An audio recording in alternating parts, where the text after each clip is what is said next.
very moist. So this is what happens when the weather drops down to 75 degrees Fahrenheit in the evening and it rained. This Sulcata tortoise climbed out and got to the highest point in his enclosure because obviously the rain and the cold are not something that they like.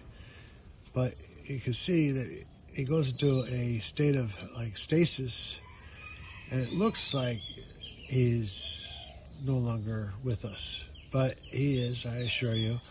It's a state of stasis.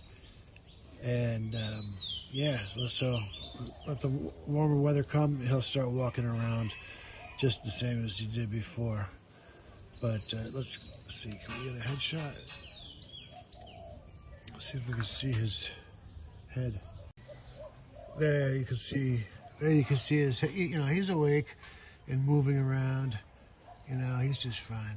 It's just that he doesn't like the cold and he doesn't like the rain. And he'll be all right.